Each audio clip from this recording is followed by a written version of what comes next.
दोस्तों हमने उत्तरी अमेरिका के भौतिक भूगोल में पर्वत पठार, उत्तरी अमेरिका का कौन सा पर्वत है, कौन सी पठार है, कौन सी चोटियाँ कहाँ पर है और जो है कौन सी नदियाँ कहाँ पर है। और हमने जो है आज जो हमें झील मंडल पढ़ाएंगे कि आखिर जो है अमेरिका का जो भौतिक भूगोल में यानी अमेरिका का जो भौतिक भूगोल हमने पढ़ाया था उत्तरी अमेरिका का, यानी उत्तरी अमेरिका का भौतिक भूगोल हमने पढ़ाया था उसका जो है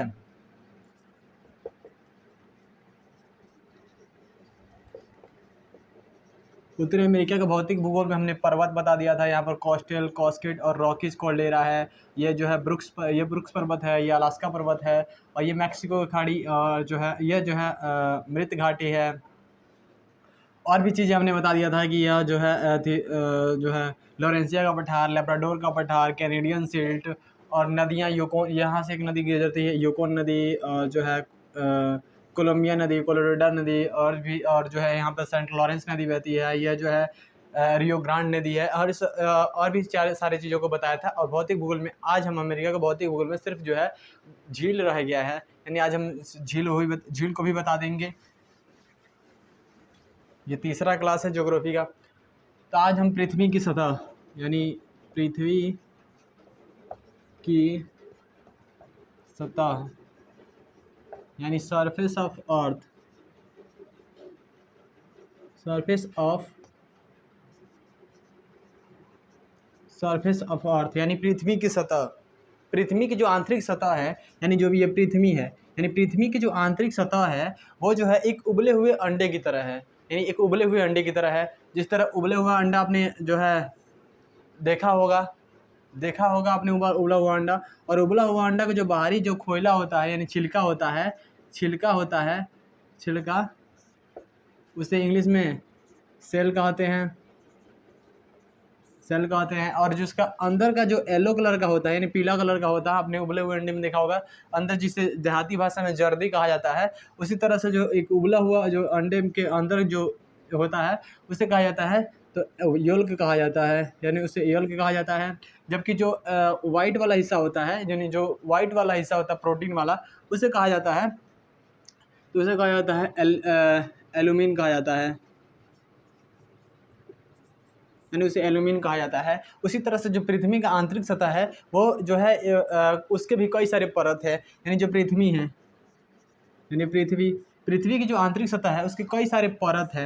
यानी इस तरह से जो है कई सारे जो है परत है, इंग्लिश में इसे कहेंगे लेयर। इसी तरह से कई सारे परत है पृथ्वी के, यानी पृथ्वी के जो है उसे जिस तरह से उबले हुए अंडे में देखेंगे तो ये छिलका हो गया, यल्क हो गया, ये जो है वाइट वाला उसका हो गया, एल्यूमिनियम हो गया। उसी तरह से जो पृथ्वी के सतह के कई सारे उसके आंतरिक सतह कई सारे परत है। जिस तरह से आप देखेंगे इस तरह से ये हो गया, ये सबसे निचला वाला हिस्सा होता है उसे कहा जाता है कोर कहा जाता है। और जो बीच का हिस्सा होता है उसे मेंटल कहा जाता है। 3 भागों में बांटा गया है पृथ्वी की सतह को, जिससे सबसे निचला वाला हिस्सा कोर, ये हो गया मेंटल, और ये जो सबसे ऊपर वाला हिस्सा होता है उसे कहा जाता है स्थल मंडल, यानी इंग्लिश में इसे लिथोस्फीयर कहा जाता है। अब आप क्या बता सकते हैं कि जो अगर मेंटल और कोर में अगर हलचल होगा तो क्या उससे स्थल प्रभावित होगा या नहीं होगा? आप बता सकते हैं कि अगर कोर में हलचल होगा, अगर मेंटल में हलचल होता है तो क्या इससे स्थल मंडल प्रभावित होगा?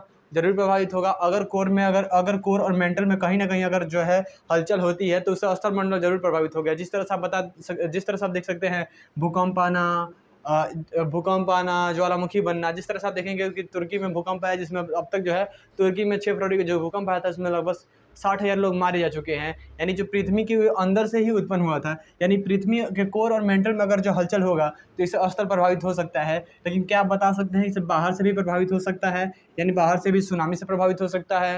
आप कह सकते हैं कि जो है अगर कोई उल्का पिंड गिरता है इससे भी प्रभावित हो सकता है स्थल मंडल। यानी स्थल मंडल आंतरिक और बाह्य दोनों से प्रभावित हो सकता है।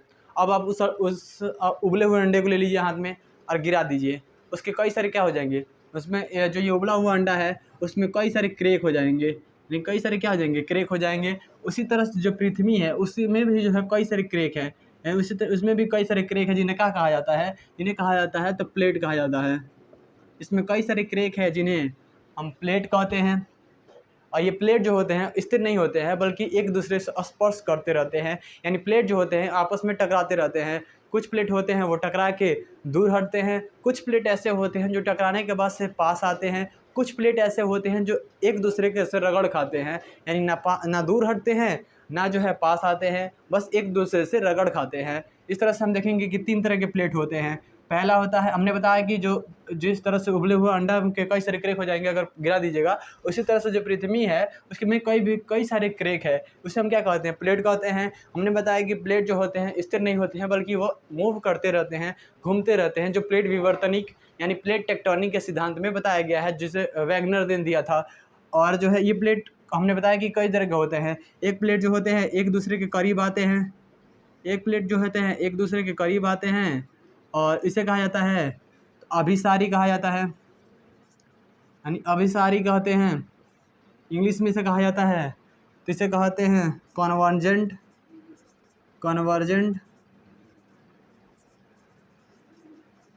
इसे इंग्लिश में कन्वर्जेंट कहते हैं। जबकि 2 प्लेट ऐसे होते हैं जो एक दूसरे से दूर जाते हैं, यानी एक प्लेट ऐसे होते हैं जो एक दूसरे से दूर जाते हैं,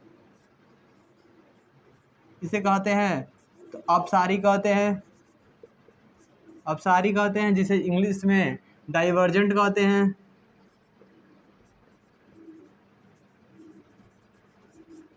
इसे इंग्लिश में डाइवर्जेंट कहते हैं। जबकि एक प्लेट ऐसे होते हैं जो एक दूसरे से रगड़ खाते हैं, इस तरह से होते हैं जो एक दूसरे से रगड़ खाते हैं,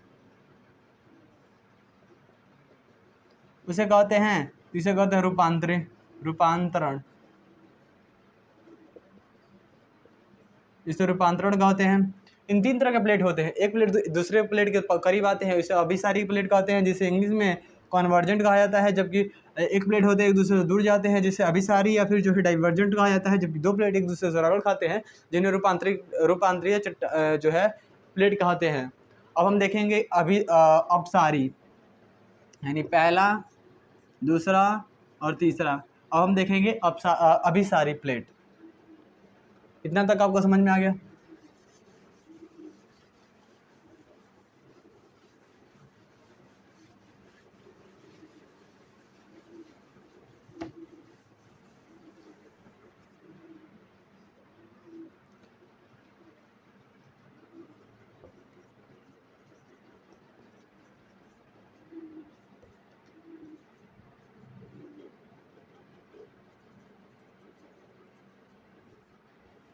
अभिसारी प्लेट, एक प्लेट अभिसारी में हमने बताया था कि एक प्लेट दूसरे प्लेट के करीब आते हैं, यानी एक दूसरे प्लेट से टकराते हैं।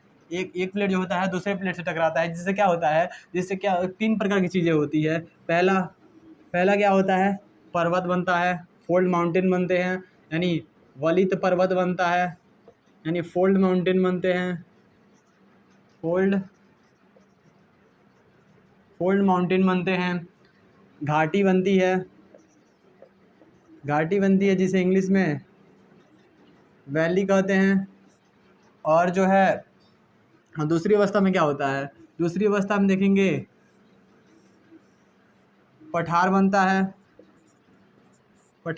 है, यानी एक प्लेट दूसरे प्लेट से टकराती है तो पर्वत बनता है, वलित पर्वत बनता है, घाटी बनती है, पठार बनता है। लेकिन तीसरी अवस्था में क्या बनता है, जब 2 प्लेट एक दूसरे से टकराती है तो एक घाटी वाला हिस्सा होता है, ये बहुत ज़्यादा अंदर तक चला जाता है। यानी जब 2 प्लेट टकराती है तो घाटी वाला हिस्सा होता है, बहुत ज़्यादा अंदर घुस जाता है, और घुसने के बाद से जो है यह घाटी इसी घाटी को कहते हैं तो डेथ वैली, यानी डेथ वैली कहते हैं।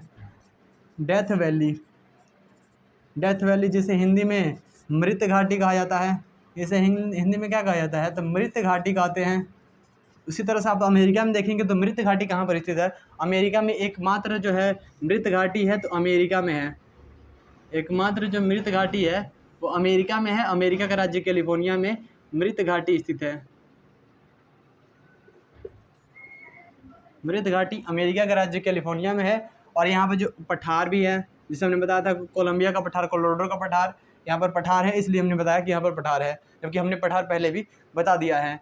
और ये यहाँ पर जो है देखिए हमने बताया कि दो प्लेट एक दूसरे से टकराते हैं तो बलित पर्वत बनता है, वैली बनती है, फोल्ड माउंटेन बनते हैं, पठार बनता है। और जो एक प्लेट दूसरे प्लेट से टकराता है तो घाटी वाला जो हिस्सा होता है बहुत ज़्यादा अंदर तक धंस जाता है, साथ सागर से भी अंदर तक धंस जाता है।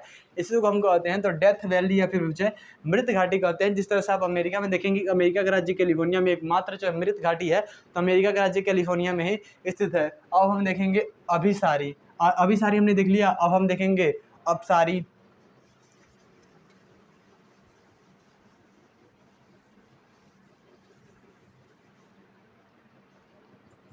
अपसारी,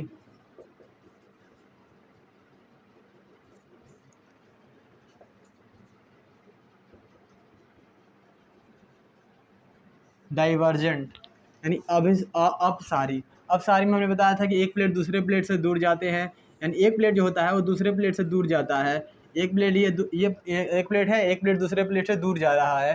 जिस तरह से मान लीजिए यहाँ पर हम बैठे हैं, यहाँ पर हम बैठे हैं और दो व्यक्ति यहाँ से खींच रहे हैं इस प्लेट को, यानी हम टेबल पे बैठे हैं और दो व्यक्ति एक दूसरे को खींच रहे हैं, इस जो बेंच है उसको खींच रहे हैं और बीच में ये क्रेक आ गया है। तो अगर ये खींचेंगे तो टूटेगा, हम नीचे गिरेंगे, यानी ऐसा ही होगा।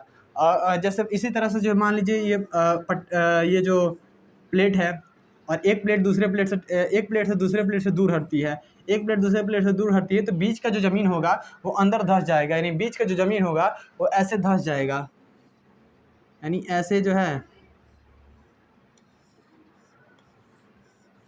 ऐसे धंस सकता है।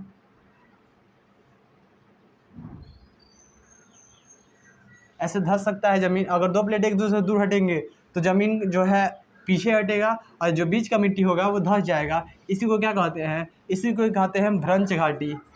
भ्रंश, इसी को कहते हैं हम भ्रंश घाटी कहते हैं, जिसे इंग्लिश में रिफ्ट वैली कहते हैं।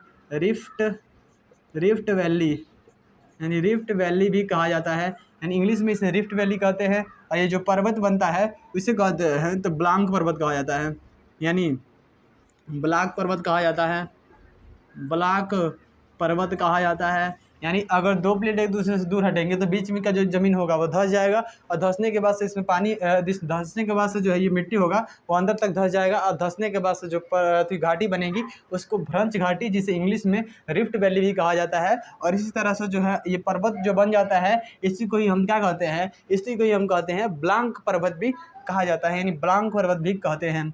और एक होता है तो एक होता है रूपांतरीय, जो एक दूसरे से रगड़ खाता है।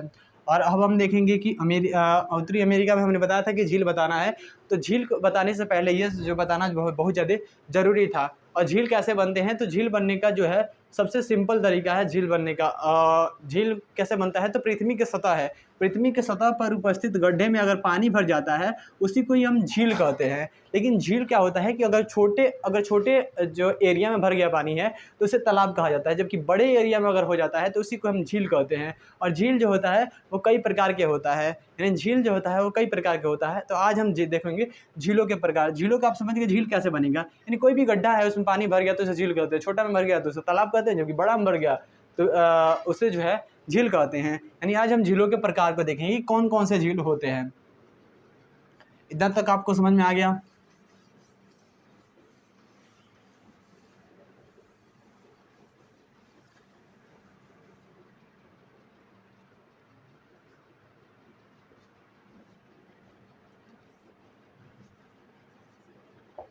झील के प्रकार, यानी झील को इंग्लिश में लेक कहते हैं, लेक कहते हैं झील को। झील कैसे बनता है? तो पृथ्वी के सतह पर अगर कोई भी गड्ढा है तो उसमें पानी भर जाता है तो झील कहते हैं। झील कई प्रकार के होते हैं, जिसमें पहला होता है टेक्टोनिक झील। पहला होता है टेक्टोनिक झील।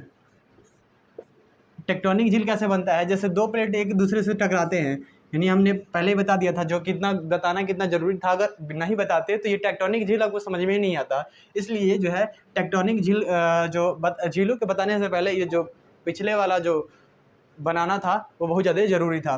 तो जो टेक्टोनिक झील को समझेंगे तो टेक्टोनिक झील में जब दो प्लेट एक दूसरे से टकराते हैं तो हमने बताया था कि जो है क्या बनते हैं, इसे आप बता सकते हैं क्या बनते हैं? फोल्ड माउंटेन बनते हैं, यानी वलित पर्वत यानी फोल्ड माउंटेन बनते हैं, पर्वत बनता है, पठार बनता है। और हमने बताया था कि जब दो प्लेट एक दूसरे से टकराते हैं तो एक जो घाटी वाला हिस्सा होता है बहुत ज़्यादा अंदर तक धंस जाता है। हमने बताया था कि जो घाटी वाला हिस्सा बहुत ज़्यादा अंदर तक दब जाता है, इसे मृत घाटी कहते हैं। और हमने बताया था कि अमेरिका में भी एक मृत घाटी है, यानी दो प्लेट एक दूसरे से टकराते हैं तो एक घाटी वाला जो हिस्सा होता है ये बहुत ज़्यादा अंदर तक चला जाता है। इसी को ही हम क्या कहते हैं, मृत घाटी कहते हैं। मृत घाटी, मृत घाटी कहते हैं। जिस तरह से हमने बताया था कि अमेरिका में एक मृत घाटी है, अमेरिका का राज्य कैलिफोर्निया में एक मृत घाटी है। और इसमें आप बता सकते हैं कि क्या इसमें अगर पानी भर जाएगा तो ये झील बनेगा कि नहीं बनेगा। इसमें बता सकते हैं कि अब इसमें अगर पानी भर जाता है तो ये झील बनेगा कि नहीं बनेगा। तो ये इसमें यह जो है इसमें अगर पानी भर जाता है इसी को कहा जाता है तो पानी भर जाता है तो झील बन जाता है। इसी तरह से अमेरिका में एक मृत घाटी है, मृत घाटी है, मृत घाटी है और इसमें पानी भर गया है, इसी को ही झील कहते हैं। इसमें पानी भर गया है तो इसमें इस झील बन गया है, तो इस झील का नाम है तो ग्रेट साल्ट लेक है, यानी ग्रेट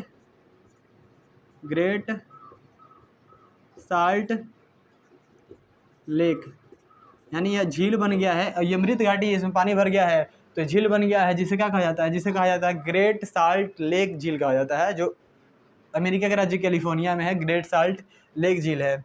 और उसके अलावा बताए थे कि जब दो प्लेट एक दूसरे से दूर जाते हैं, यानी जब दो प्लेट एक दूसरे से दूर जाते हैं, ये जो दो प्लेट है एक दूसरे से दूर जाते हैं,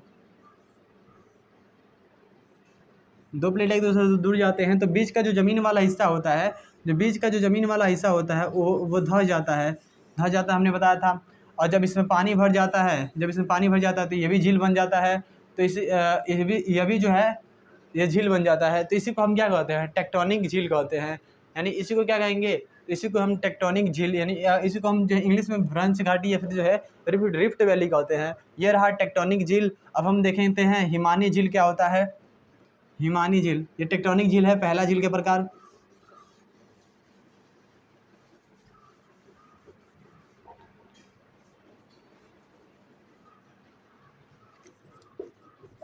हिमानी झील, हिमानी झील,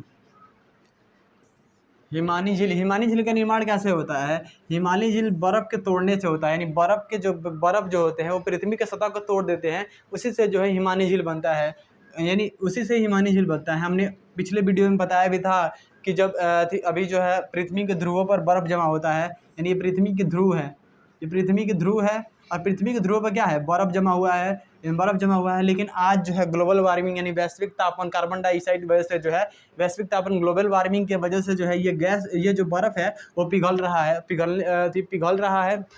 और जो है लेकिन पिछले 2 मिलियन साल पहले जो है क्या था, हिमानी युग था, यानी बहुत ज़्यादा बर्फ़ का मौसम था, यानी बहुत ज़्यादा जो ठंडा मौसम था। इसके कारण से क्या हुआ था कि ज़्यादातर एरिया में बर्फ़ जम गया था, यानी पृथ्वी के ज़्यादातर एरिया में बर्फ़ जो है जम गया था, यानी ज़्यादातर एरिया में बर्फ़ जम गया था। लेकिन जब जैसे जैसे तापमान बढ़ने लगा, जैसे जैसे ग्लोबल वार्मिंग बढ़ने लगी, वैसे वैसे जो है ये जो बर्फ़ है वो पिघल के पीछे हटने लगा। हमने बताया था कि जब बर्फ़ जो होता है वो पृथ्वी की सतह को जकड़ लेता है और जकड़ कर जब पीछे हटता है तो अपने साथ ज़मीन को भी तोड़ते हुए पीछे हटता है। इसलिए जो यहाँ पर झील बन गया, इसी को हम क्या कहते हैं, इसी को हम हिमानी झील, इसी को हम क्या कहते हैं, हिमानी झील कहते हैं। जिस तरह से आप उत्तरी अमेरिका में, आप जो है उत्तरी अमेरिका में देखेंगे हिमानी झील, उत्तरी अमेरिका में आप हिमानी झील को देखेंगे, यहाँ पर देखें तो क्या है, ग्रेट बियर, ये ग्रेट स्लेव झील है, ये जो है Great Bear, Great Slave, Athabasca, Reindeer और विनिपेग झील है। ये सब क्या है, ये भी जो है हिमानी झील है। और यहाँ पर हमने बताया था कि यहाँ पर जो है 5 झीलों का एक समूह है, यानी 5 झीलों का एक समूह है, जिसे क्या कहा जाता है, जिसे कहा जाता है ग्रेट लेक कहा जाता है। ये 5 झीलों का समूह है, उसे क्या कहा जाता है, ग्रेट लेक कहा जाता है। और ये क्या है, सब हिमानी झील है, हिमानी से ही झील बने हुए हैं, इसे हिमानी झील कहा जाता है। और ग्रेट स्लेव से एक नदी निकलती है जिसका नाम है तो मैकेंजी नदी जो है कनाडा से अलास्का होते हुए जो है बेफोर्ट सागर में जाकर गिर जाती है, बेफोर्ट सागर में जाकर गिर जाती है मैकेंजी नदी।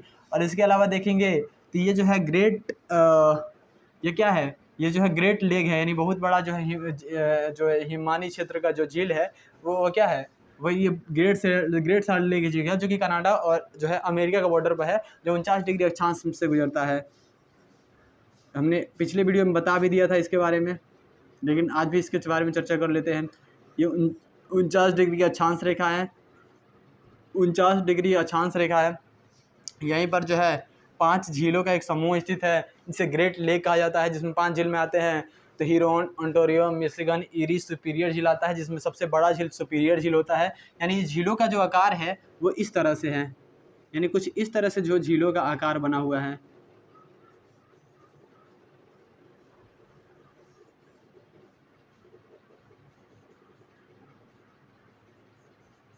ये इस तरह से कुल झीलों का आकार बना हुआ है, जिसमें सुपीरियर झील है, हीरोन झील है, मिशिगन झील है, ईरी है और ओंटारियो झील है। इसमें सुपीरियर से हीरोन तक जो है, सुपीरियर से हीरोन तक एक नहर बना है जिसका नाम है सू नहर। सू नहर यहाँ पर बना है। और जो है ईरी से ओंटारियो के बीच में एक जलप्रपात है, यहाँ पर एक जलप्रपात है जिसका नाम है नियाग्रा जलप्रपात। नियाग्रा जलप्रपात। यहाँ पर एक जलप्रपात है जिसका नाम है, तो नियाग्रा जलप्रपात इसका नाम है। हमने हिमानी झील के बारे में बता दिया था कि हिमानी झील के निर्माण कैसे होते हैं। जब पिछले 2 मिलियन साल पहले हिमानी युग था, हिमानी युग में जो है बहुत ज़्यादा एरिया में बर्फ़ जम गया था। जब बर्फ़ जम गया था, जब जम के पीछे हटा, तो अपने साथ जितने भी मिट्टी थे उसको जो है खींच कर पीछे हटा दिया, जिसके कारण से जो गड्ढे बन गए और खड्ड बन गए, और इस खड्ड में पानी भर गया, इससे झील का निर्माण हुआ। जिस तरह से हमने उत्तरी अमेरिका में बता दिया था, Great Bear, Great Slave, Athabasca, Reindeer, Winnipeg झील जो कि कनाडा में स्थित है। इसके अलावा जो ये ग्रेट साल्ट, ये जो ग्रेट लेक है वह भी जो है अमेरिका कनाडा के बॉर्डर पर ही स्थित है। उस तरह से आप देखेंगे तो ये सुपीरियर से जो है हीरोन तक जो है सू नहर से जोड़ती है, जबकि ईरी से ओंटारियो के बीच में एक जलप्रपात है जिसका नाम है नियाग्रा जलप्रपात। आज हम जो है हिमानी युग के बारे में भी जान गए। और भी झीलें हैं, जैसे एक और झील आता है जिसका नाम है टोल्डेरा झील। एक होता है टोल्डेरा झील। टोल्डेरा झील, टोल्डेरा झील कैसे बनता है? तो टोल्डेरा झील बनता है ज्वालामुखी के कारण बनता है। ये ज्वालामुखी है, ये धधकता हुआ मैग्मा जो है बाहर निकल रहा है, और जिस छिद्र से निकल रहा है उसे क्या कहते हैं? उसे क्रेटर कहते हैं। जो बहुत बड़ा हो जाता है तो उसे टोल्डेरा कहते हैं। उसे हम क्या कहते हैं? टोल्डेरा कहते हैं। लेकिन जब कभी भी ये ज्वालामुखी मर जाता है, यानी क्या है? ज्वालामुखी है। और जब कभी भी ये ज्वालामुखी मर जाता है, इसके अंदर जो बारिश का पानी होता है, यानी बारिश का जो पानी होता है इसके अंदर भर जाता है। जब इस गड्ढे में पानी भर जाता है तो इसे क्या कहते हैं? हम इसे कहते हैं टोल्डेरा झील कहते हैं। इसे हम कहते हैं टोल्डेरा झील कहते हैं। इसे हम क्या कहते हैं? टोल्डेरा झील कहते हैं। टोल्डेरा झील हो गया। अब हम देखते हैं कि एक और झील होता है जिसका नाम है क्रेटर झील। एक होता है क्रेटर झील। क्रेटर झील कैसे बनता है? क्रेटर झील का निर्माण ऐसा होता है, जैसे ये मान लीजिए स्थल है, कोई उल्का पिंड आता है।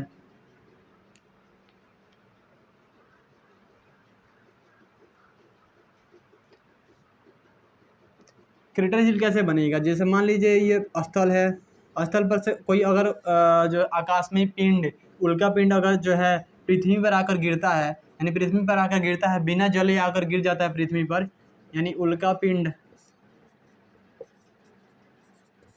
जो है बिना जले आकर पृथ्वी पर गिर जाता है। और गिरने के बाद से जो यहाँ पर गड्ढे बन जाते हैं, इसे क्या कहते हैं? क्रेटर कहते हैं। यानी क्रेटर कहते हैं। और जब इसमें पानी भर जाता है, इसी को हम कहते हैं क्रेटर झील। इसी तरह से देखेंगे, एक उल्का पिंड महाराष्ट्र में गिरा है। महाराष्ट्र के शहर बुल्ढाणा में जो है एक उल्का पिंड गिरा है। यानी महाराष्ट्र के शहर बुल्ढाणा में जो है एक उल्का पिंड गिरा है यहाँ पर, जिसका नाम है बुल्ढाणा में जो है एक जो है उल्का पिंड गिरा है जिसका नाम है तो लुनार झील है। लुनार झील है, जो कि ये क्या है? क्रेटर से बना है, यानी क्रेटर झील है। तो लुनार जो महाराष्ट्र के बुल्ढाणा में है, तो क्रेटर से बना है जिसका नाम है तो लुनार झील है। अब एक और झील आता है मानव निर्मित झील। मानव निर्मित झील कैसे बनते हैं, यानी मानव द्वारा जो बनाया जाता है झील, उस झील को क्या कहते हैं? एक होता है मानव निर्मित झील, मानव निर्मित झील, मानव निर्मित झील। मानव निर्मित झील कैसे बनती है? जैसे मान लीजिए ये पर्वत है और पर्वत से नदी निकलती है और यहाँ पर कोई बहुत बड़ा बांध बना दिया जाता है, बहुत बड़ी निकलती है, यहाँ पर कोई बहुत बड़ा बांध बना दिया जाता है, जिसके कारण से जो पानी होती है वो पीछे ही इकट्ठा हो जाता है, यानी बांध के पीछे पानी इकट्ठा हो जाता है। इसी को हम क्या कहते हैं? इसी को हम कहते हैं तो मानव निर्मित झील, इसी को कहा जाता है, यानी मानव निर्मित झील, इसको क्या कहते हैं? मानव निर्मित झील कहते हैं। जिस तरह से आप भारत में देखेंगे मानव निर्मित झील तो गोविंद सागर झील है, जो कि हिमाचल प्रदेश और पंजाब के बॉर्डर पर स्थित है, जो कि ब्यास नदी और सतलुज नदी जहाँ पर मिलती है वहीं पर जो है फराक्का बैराज बनाया गया है, यानी जो है हरिकेन बैराज बनाया गया है, वहीं पर जो है पानी को पीछे रोक देती है, जिसके कारण से जो झील बन जाता है उसी को हम कहते हैं गोविंद सागर झील। यानी अगर यहाँ पर से नदी निकल रही है, यहाँ से कोई नदी बह रही है, यहाँ पर हम किसी बांध बना देते हैं, पीछे पानी इकट्ठा जाता है, इसी को क्या कहते हैं? इसी को ये मानव निर्मित झील कहते हैं। जिस तरह से भारत में देखेंगे तो भारत में मानव निर्मित झील है तो गोविंद सागर झील है। अब हम अमेरिका में देख लेते हैं, हम अमेरिका के भौतिक भूगोल पढ़ रहे हैं, इसलिए अमेरिका के बारे में भी जानना बहुत ज़्यादा जरूरी है।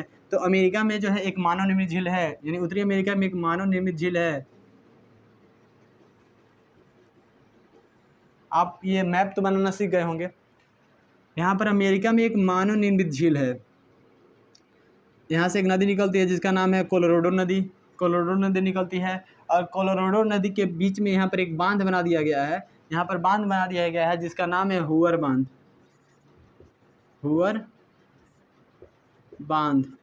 यहाँ पर कौन सा बांध बनाया गया है? हुअर बांध बनाया गया है। और हुअर बांध के पीछे पानी रुक जाता है, इकट्ठा हो जाता है, जिसको क्या कहते हैं? यहाँ पर झील बन गया है जिसका नाम है तो मीड झील। और इसके अलावा देखेंगे और भी झील होता है, जैसे एक होता है गोखुर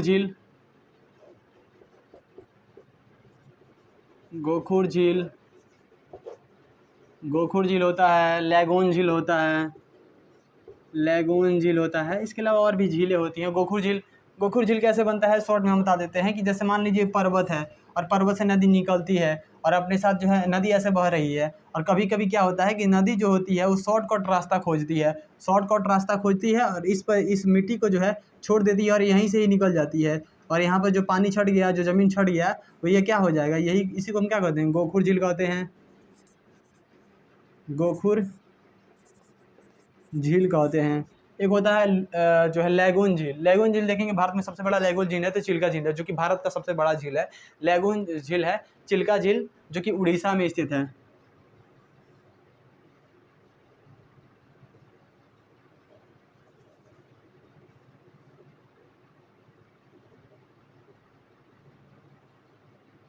ये उड़ीसा है और यहाँ पर झील है लैगून झील।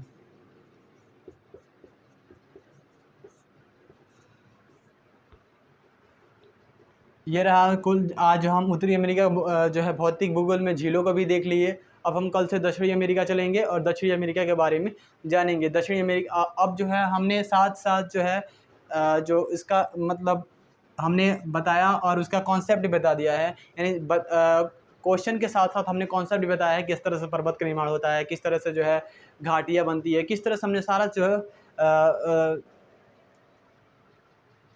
कॉन्सेप्ट बता दिया है, यानी सारे कॉन्सेप्ट को हमने बता दिया है। अब दक्षिणी अमेरिका में सेम वही कॉन्सेप्ट लगेगा। अब जो है जैसे जैसे हम आगे बढ़ेंगे वैसे वैसे जो है क्लियर होता जाएगा और जल्दी जल्दी जो है सब्जेक्ट जो है आगे बढ़ेगा। और मिलते हैं अगले वीडियो में। उम्मीद आपको समझ में आया होगा। मिलते हैं अगले वीडियो में, तब तक के लिए जय हिंद।